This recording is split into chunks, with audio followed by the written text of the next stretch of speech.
Tommy Walsh, how are you getting on? Yeah, good, Adrian. Thanks a million for coming in. Yeah, no problem at all. He's like, he goes on and on and on and on, and I don't think people go too deep with the obituaries about Brian Cody, because that would be just crazy, but like, he's close to the peak of his powers again. I mean, if he ever waned. Yeah, and like some guys, they like to maybe finish at the top or go out the top of their careers, maybe win an All-Ireland and go. Like we seen Liam Sheedy when he won the All-Ireland 2010. That was it. He kind of went to the top of the mountain, and he was getting out of there, and maybe to pursue other avenues that he wanted to pursue. But Brian Cody only has one ambition, and that's to be involved in the game first and foremost. I had experience with him from primary school, and as regards, he was the primary school coach, teacher in St. Patrick's de la Salle in Kilkenny City, big city school, for so many years. And when I was growing up through the primary school ranks, he was there every day in the sideline. Anytime we played St. Patrick's de la Salle, in the same way he runs up and down the sideline now, just as passionate, just as hungry to win games. So I think that's the reason he's lasting so long. That's the reason he's not there to first and foremost win All-Ireland medals. He's there first and foremost because he loves being there.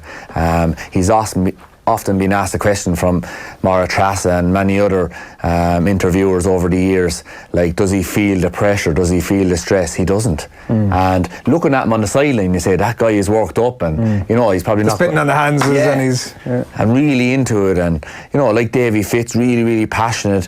It's different from being stressed, though, isn't it? Like, it's a different kind of you're in the middle of the game, want to be a stone to not be passionate about it at that point. But I think, like, because even it's something Derek McGrath touches in his Irish Examiner column today about the cool, calm, like, determined, planned, like, there's a calmness about, I suppose, that maybe he didn't always have from day one, but that comes with your 78th All-Ireland final week, I presume. 78, oh my God. But he's just comfortable in his own skin. He's comfortable with his decisions.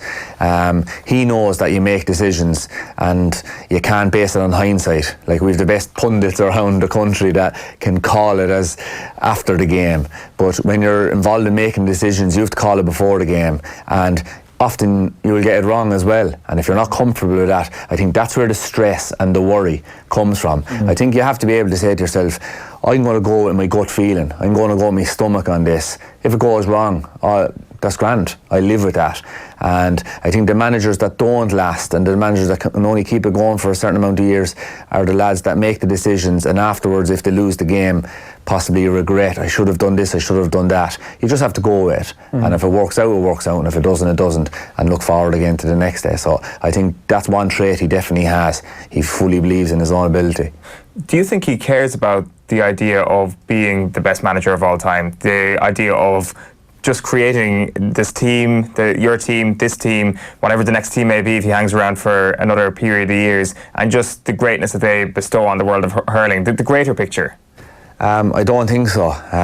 For the simple reason is it kind of came to light there during the week, a few newspaper articles, that this guy had a very successful career as a hurler, and he had bad injuries with his knees.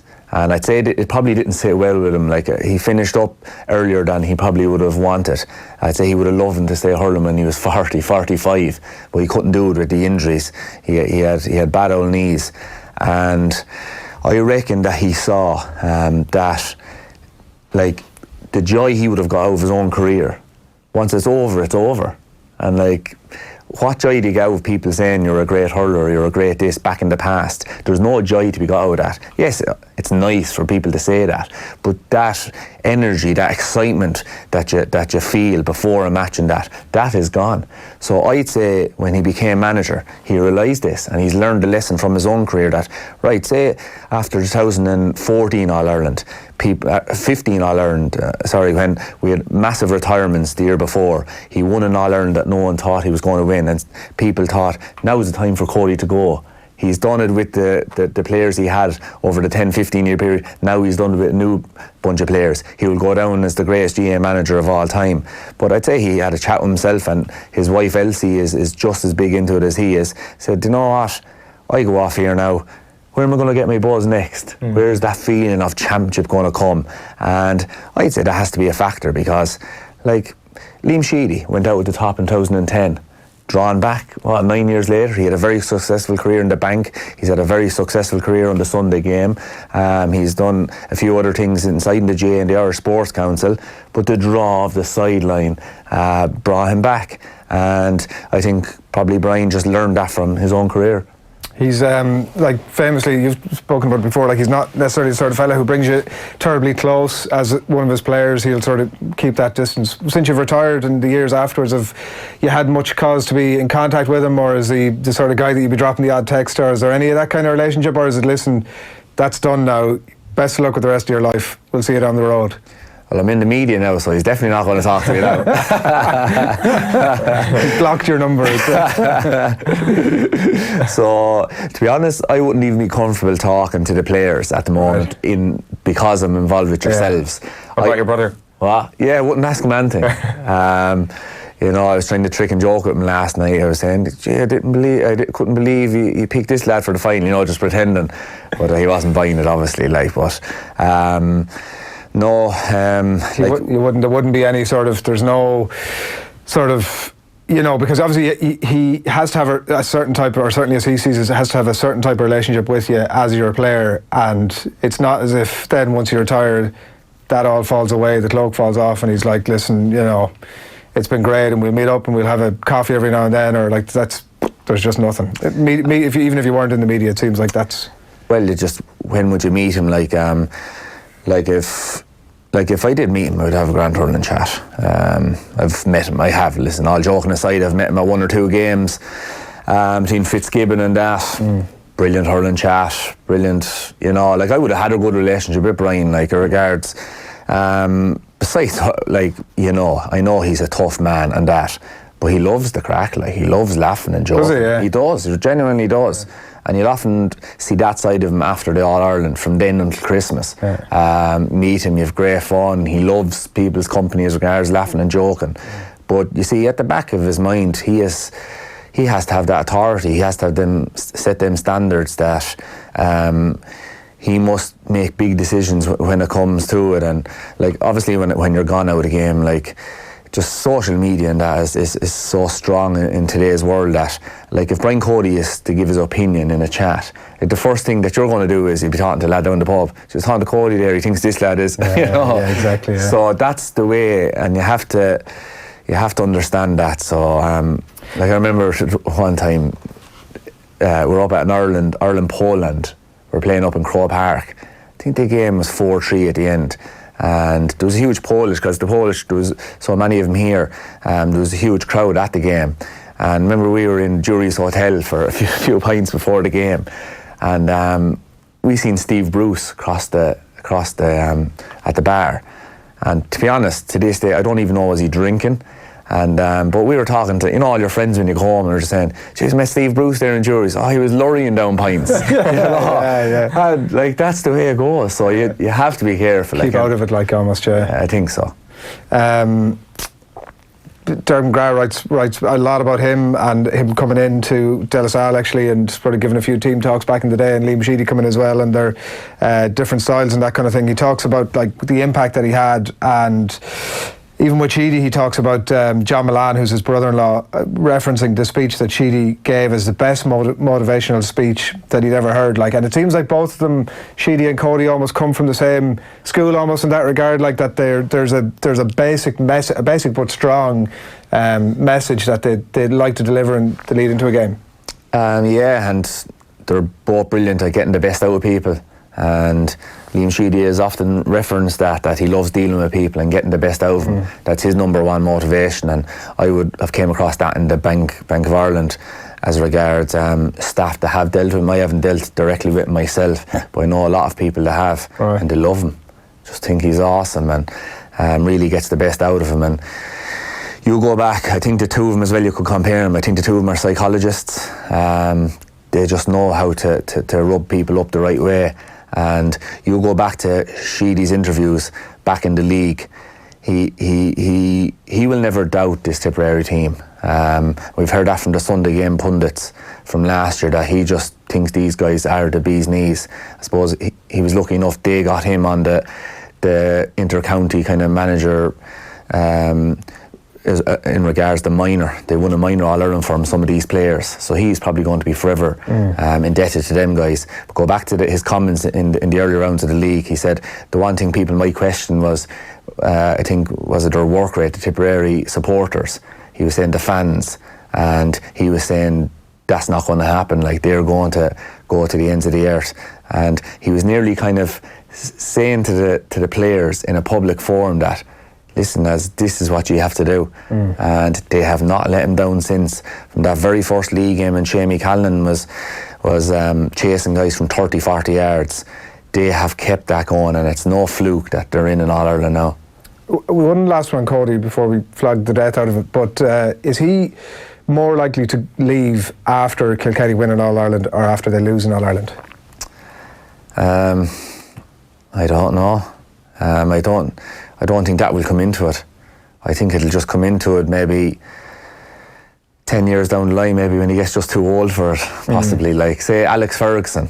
I have a feeling something like that will happen, where Alex Ferguson, if we go back and look at when he retired first, out probably at the top, and suddenly realised, you know what, I'm young enough to stay going at this. I love it. I'm good at it.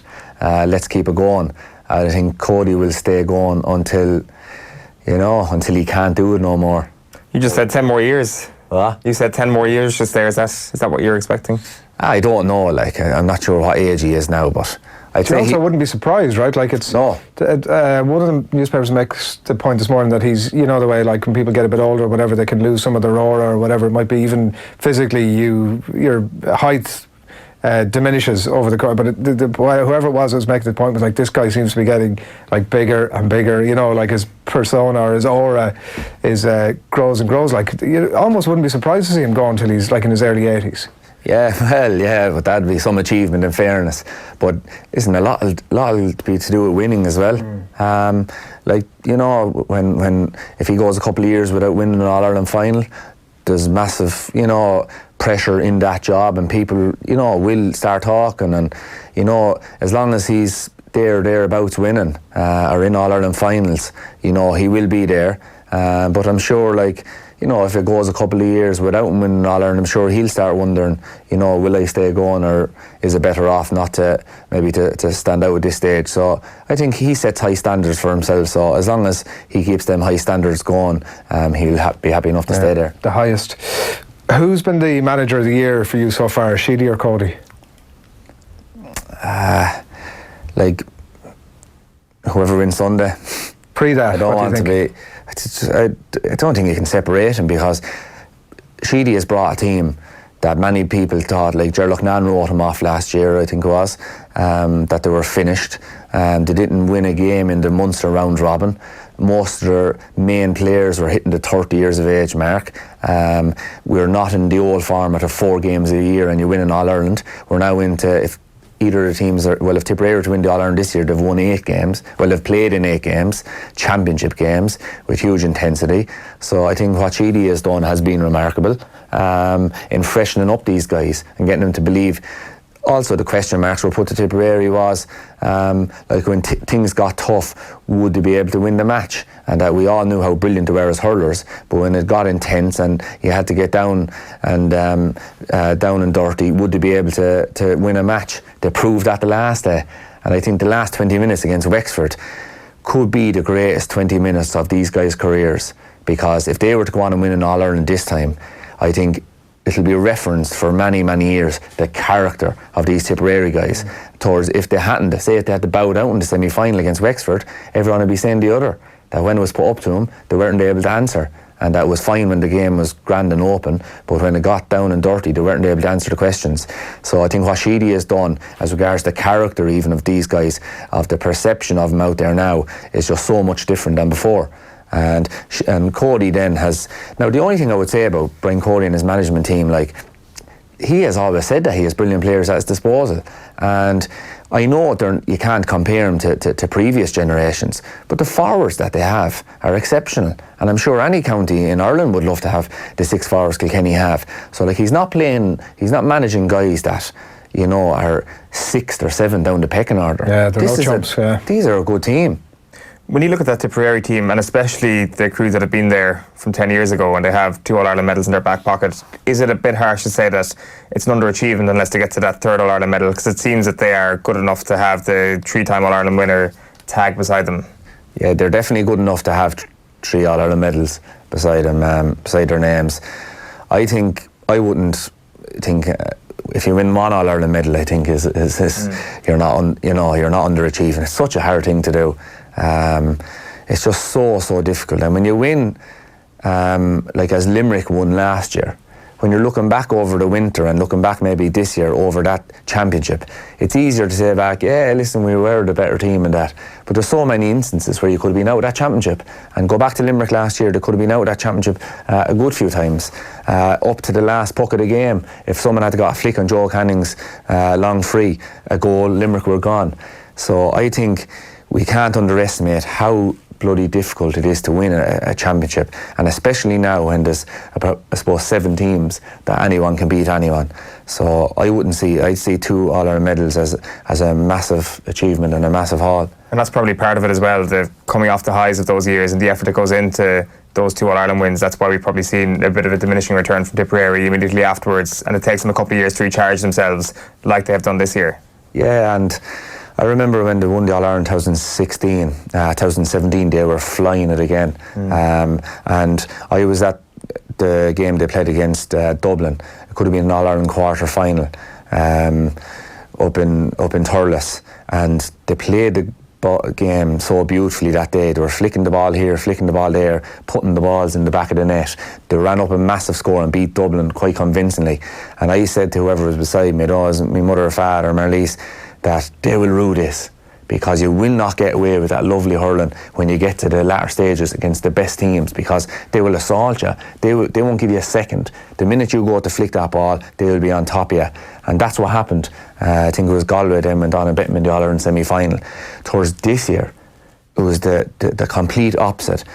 They were playing one of the games, one of the round-robin games anyway, and they were winning it well. I was at the game, and Liam Sheedy, they were winning it well, and Liam Sheedy, someone did something like that up in the forward line, one of their forwards. Sheedy went down and went through him, and just was not accepting that they were going to the 75th minute or 76th minute, whatever it was, with full-blooded intensity, no showboat, nothing like that. You play the game as fast and as hard as you can, and now you see the benefits of it. When the questions were asked in the semi-final against Wexford, because what they done against Wexford was Chin put that ball in the back of the net and there were 5 or 6 points up, down a man.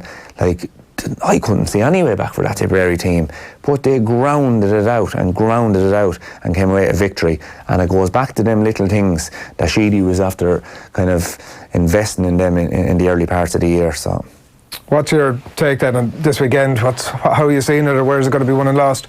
I think that both half back lines, Adrian, is going to be massive. We've seen in the semi-final Kilkenny's half back line, they really in the second half closed it down, and anytime Nash went to give his puck outs, Harnedy and these guys were doing their diagonal runs, but the Kilkenny backs were just there, read the game brilliantly, the half back line in midfield. So I think, and the Tipperary, we know what their half back line is like, you know, 3 of the best hurlers that are in Ireland. You have the 2 brothers, Ron and Pádraig, and you have Brendan Maher, the man marker as such, kind of reinvented since he done the cruise ship. Probably a lesson to every young hurler in Ireland, what you can do after a big injury. And you know, it's funny enough that we're up here and off the ball. I'd say a couple of weeks after he'd done that cruise ship, we did a morning interview with Nathan over in it was the Today FM Championship Sunday morning. I was sitting beside Brendan doing that for possibly an All-Ireland semi-final, and you know, and I was here, this guy's going to have some road back. And by God, he came back. And look at him now, like, it's brilliant. So I think where's going to be won or lost, I think fitness-wise and speed-wise, there's not much difference in these 2 teams. I think character-wise, the ability to come back, the ability to stick in, these 2 teams this year, there's not much of a difference. So I think it's going to come down to their skill on the day, and I think their ability to bypass, whether that's over the half-back line or play it short, will be the winning and losing of this game. Yeah, like the matchups are fascinating. We had good chats about them. I know that Shane and the lads on the Hurling show yesterday as well got right stuck into it. Colin Fennelly is one bit of a head scratcher maybe from a Tipperary point of view. Like, how do they plan for a player like Colin Fennelly, given his physicality and pace? He's got that combination that's tough to deal with. Yeah, well, I think it goes back to the unit, the six backs. We often heard in our dressing room, like JJ Delaney, he would never really let it be said that you marking one guy who's all E together, and he learned that from a guy before him, Peter Barry. When JJ was a young fella, it probably served him right until he finished. Peter Barry told him, like, don't be worried, I'll always be there for you. And it's easy to say that, but Peter was always there for JJ and the rest of us, and JJ held that true to the rest of his career. And the young fella or whatever was coming in, JJ would always say to him, listen, don't be worried, I'll be there for you. And I think that's the key thing for the guys against Colin Fennelly, because if they mark Colin Fennelly as a unit, it will be much easier than on your own. We saw in the football last week, Mayo put one of the best footballers in Ireland on the King Khan, and you said, listen, if anyone is to mark him, Lee Keegan will mark him. But 2 chances, 2 goals. And that is no disrespect to Lee Keegan. I think that goes down to when you're marking the top guys, you need the boys around you to help you out. And I think, that'll be the case. So, like the name that's been mentioned in terms of a man-marking job is Barry Heffernan, I think. Is that something then that Tipperary you're looking at as to how much we can help this guy out in terms of dropping men back perhaps behind the full-back line, or whatever they may do when the ball is in the air especially? Yeah, I wouldn't see Barry Heffernan as a man marker as such. I'd see him as a ball player.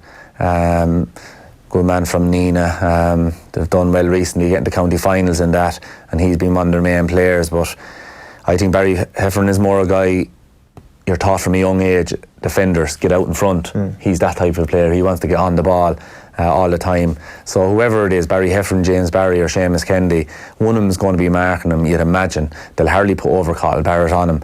And I reckon it's just going to have to defend like a unit. Like you said, Owen, I don't think it's that unnatural to this tip back line. Like Pádraig Maher, Ronan Maher, they never depended on speed or man marking abilities. Theirs was reading of the game, dropping back in the pocket, picking up ball, clearing ball. Their way of marking guys is, I'm going to win more balls than you. And I think that's the way that they will set out to mark Colin Fennelly. I don't think there'll be a man marker as such. Jackie was in with Owen during the week and he was talking about Adrian Mullen. I think assassin might have been the word that he used in relation to him. What's so special about this guy? Like it seems like in the way that TJ is for the senior hurler of the year, that a good performance at the weekend, decent performance, will see him win the young player of the year award. What's so special about him, and like how again do Tipperary plan for him? Yeah, well he'll probably be out on the wing, so he's going to be on one of the Mars, so I don't think maybe. Yeah, possibly Ronan Maher. It depends on what to do with Wally. Like if Wally's out in the half-back line, they'll probably need, I don't think they'll put Brendan Maher on Wally. So I would be expecting the opposite. I'd say Brendan Maher could be on Adrian Mullen. Right. And I'd say Ronan Maher, because Ronan Maher is very good in the air, as we've seen in the semi-final. On Fennelly?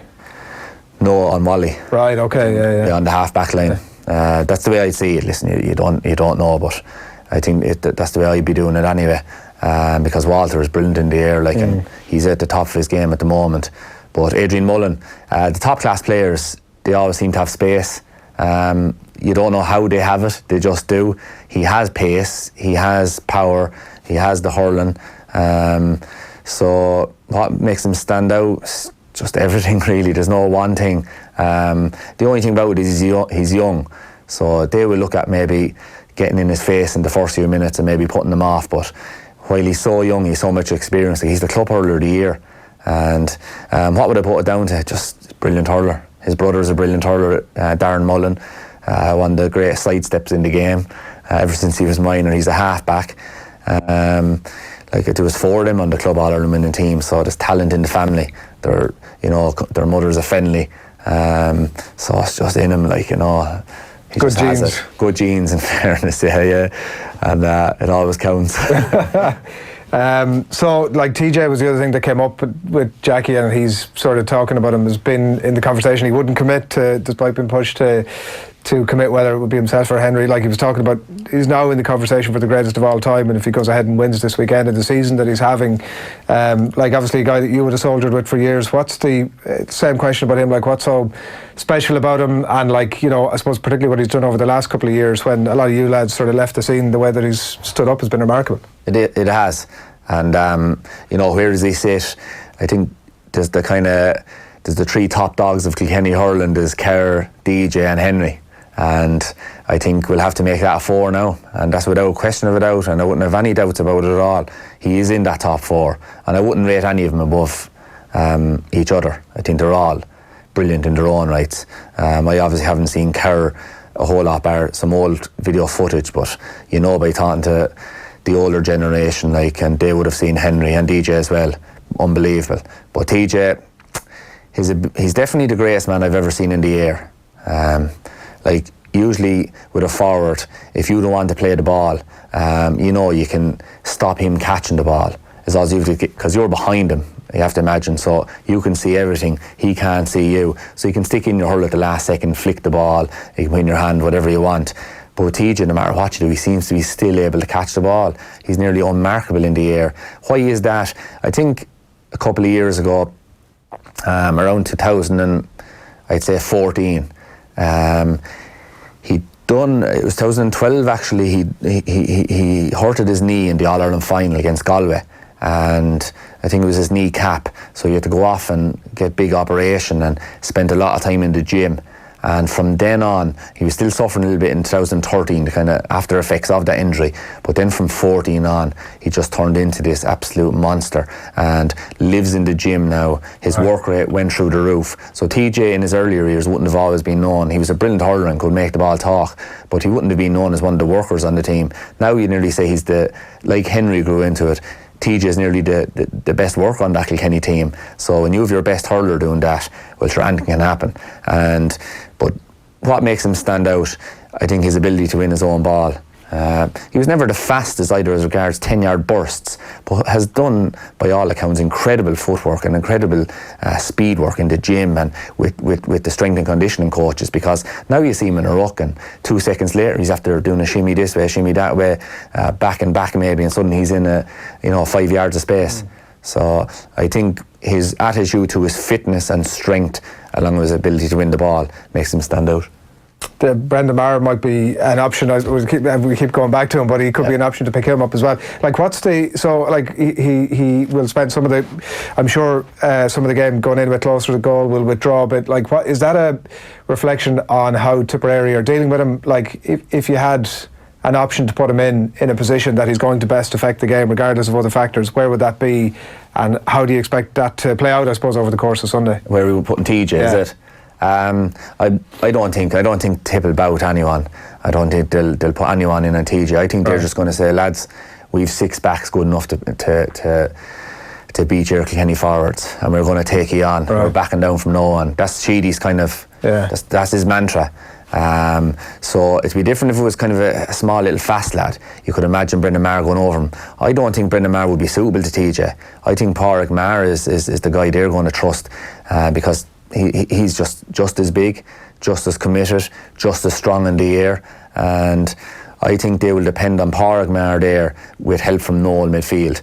I tried to watch Noel closely in the last couple of matches that I've seen him, and he tends to spend a lot of his time, albeit he can make the odd run forward, he does spend a lot of time tracking back, helping out, because he has that game sense. He some players just know where the ball is going to be. So I think Noel Maher will be there helping out, Noel McGrath, so I think it's going to be a joint effort between the midfielders and Pádraig Maher to pick up TJ.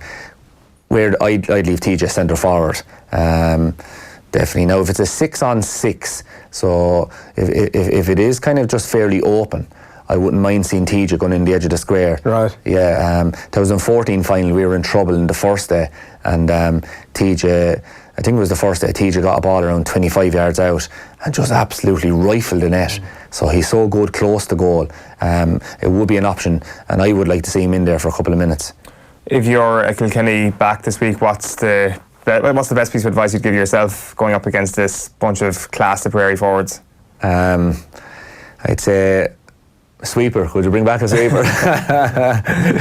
No, I'd say just all in it together. Try and be kind of close to each other for moral support more than anything else. But I think you can defend that Tipperary. We tried to man mark these guys in 2016 as regards going man for man, half back line, follow them out the field, and we all seen what happened after that. Like the full back line, you know, the probably felt the brunt of the criticism and that, but you know, the best back in Ireland wouldn't have marked that Tipperary forward line that day with the ball they were getting. Now there was two fronts to it. The Tipperary half back line, if they're coming out with the ball unchallenged and even get 2 seconds to look up, then the runs are being made inside and the boys only need a yard, suddenly they're gone, ball over the bar. So two things need to happen. The half back line and midfield and full back line, they all need to work as one unit, and the forwards need to just delay him.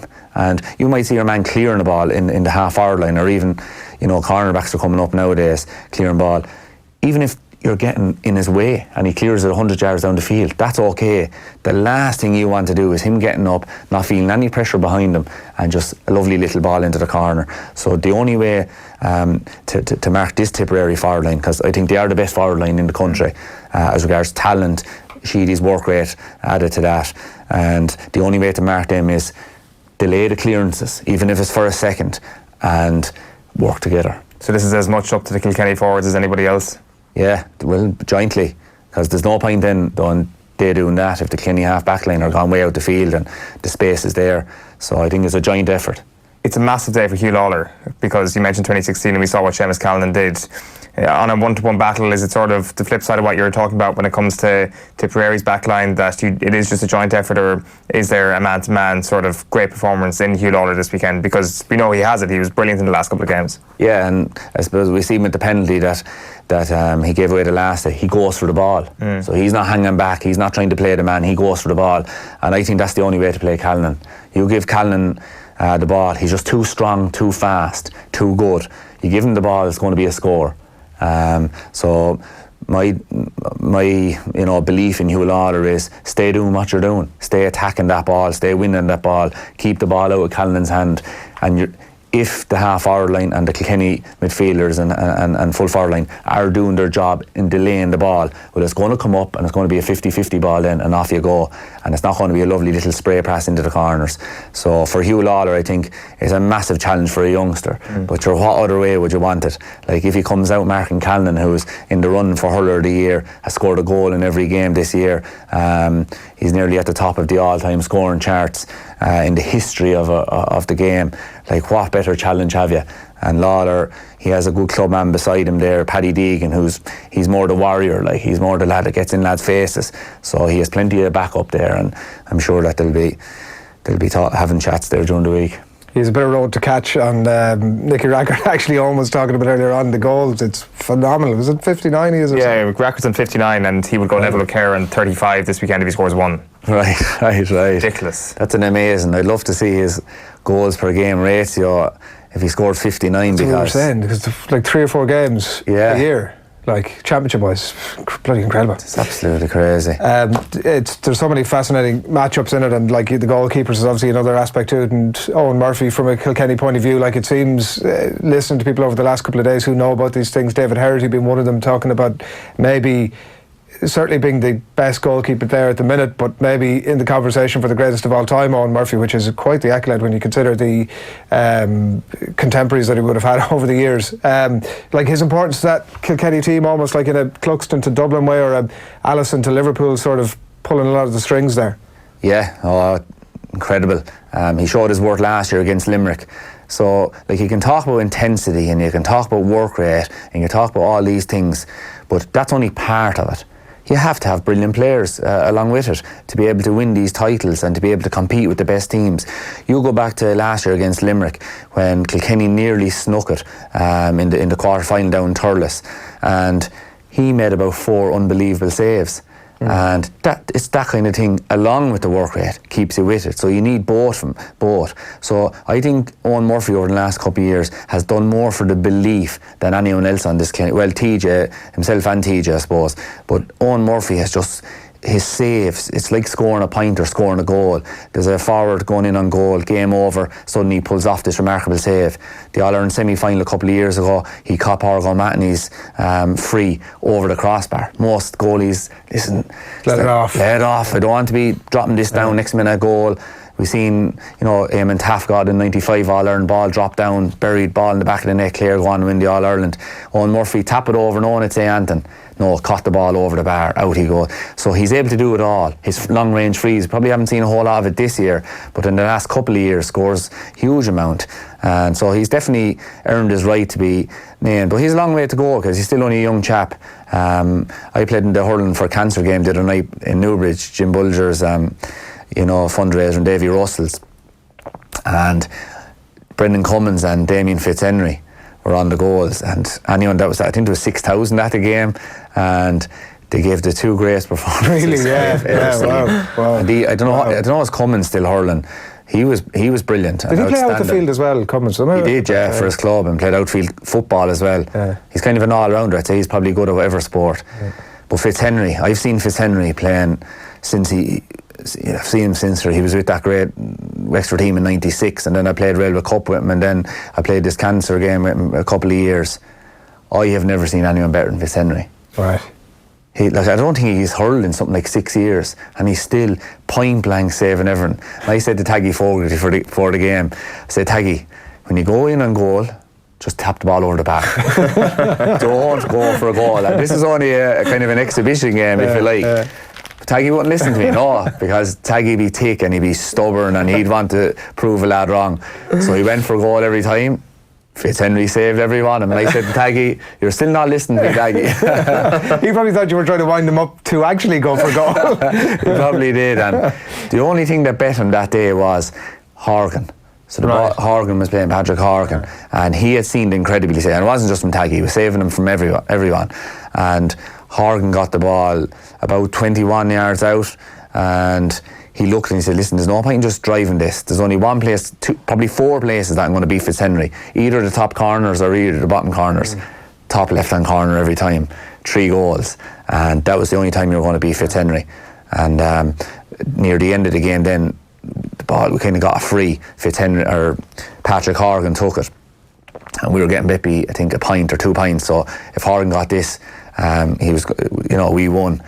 Say I was on Davy Russell's team, and there was about 10 of them on the goal, if not 20, and an absolute bullet. And there was loads of bodies there. Next minute there was a bit of pulling going on because lads get competitive, and Fitzhenry got a right few belts, still came out with the ball. Oh. So brave as a lion. Yeah. I think there could have been 15 brothers in it. I don't know exactly, but I'd say he was reared the right way, and made of good stuff. And so just it's just you're talking about the greatest goalies. If Murphy stays going, he'll earn the right to be up there with guys like Cummins and Fitzhenry. But fair play to him. Are you obliged to call it for Kilkenny? Does that come with the passport, 9 stamps on the passport? I always do. I always back him. But this year I'm going to go a little bit different. I think it's a draw. Yeah, I think it's going to be a draw. I just think there's nothing to separate them. If you go speed, I was trying to look at it and see where it's going to be won or lost.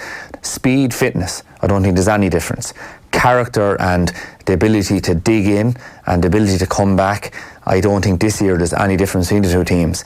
I think it's going to come down to regards, to simple terms, the skill of it, the hooks, the blocks, winning that ball, who's going to be able to, when they get the chance, take it. We've seen Limerick in the semi-final, unknown to them, they haven't done it before. They missed the 7 or 8 wides where they usually put over the bar, and I think skill-wise there's nothing really in the difference either. So when you average out the 1 to 15, so I think it's going to be a draw. Who's going to win the replay? Kilkenny. That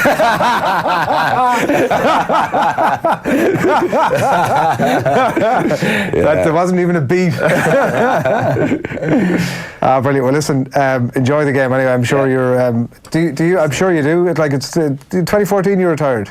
20, yeah. 14. So there was 15 where they won, 16 where they were beaten, and then a bit of it was quite a drought. But this is the first time back since then, obviously. So like I was actually for 2015 All Ireland. I was in a corporate box. all right. And you know, I didn't enjoy that experience, put it that way, because you kind of only go out to watch the match. Yeah. You don't see the warm-ups. You don't soak it up as much. You don't soak it up really as much. So that was a different type of experience. I think the last week, when you walk away from it, you don't really become involved as a fan for a couple of years. Right. As regards if they win or lose, you're not really moved by either. Right. Yeah, you're delighted, and I had a brother, so you're kind of more involved that way. But regards otherwise, you're not really. It's nearly like being a sub. When you're a sub, you're not as kind of A bit detached from it. You are a little bit detached. And I was talking to JJ the other day, and a few of the lads, and we were just saying that Jackie as well. We were saying the last day was a bit different. The Cork day, I think it was the first time you really felt back the bit of excitement and the nerves and affected by winning or losing the game. And you know, we were over the moon after the semi-final, so it was nice. It's a good feeling. Yeah, because you know, like nobody likes the nerves or that before a game, but like I was a sub in my last year, so I realised, you know, I'd love to have the nerves like again, and it's the same as a fan. Then it's actually lovely to have the bit of tingle before a match and the feeling that what's going to happen if we win, what's going to happen if we lose. So we're kind of starting to get back on the fan bandwagon as such. So looking forward to it now. Yeah, I'm sure when your crew grow up as well, you'll be back with all those nerves. I've absolutely no doubt about that, given the genealogy. One comment to read here before we let you away, Tommy. For this from Kinvara FM's Extra Time show, a nice plug for them in Galway. Whoever got Tommy Walsh into the setup deserves a serious pay rise. As a hurling fan, this last 20 minutes has been a fascinating insight into the All-Ireland, a pure natural analysis. I could listen all day. Yeah, well, sure, listen, it's all in me book. I'm only reading what's in the book. Go out of that. I think it was Nathan, actually, who made the first call to you, so, you know, we must... Yeah, it was actually I think it was Dave McIntyre. Was it McIntyre? It was Dave, yeah. It was a lucky one, because for myself now, because I enjoy the match days now. I would have been totally probably against the media as such, like, as in never saw getting involved, but it was an interview with JJ and Taggy, just looking back on our times, and we had a great crack on it. So it kind of just started really a little bit of that, but you know. Listen, we're delighted to have you, and we look forward to getting your thoughts the weekend as well. And thanks a million for coming into us this morning. Great, lads. Thanks a lot. Thank you.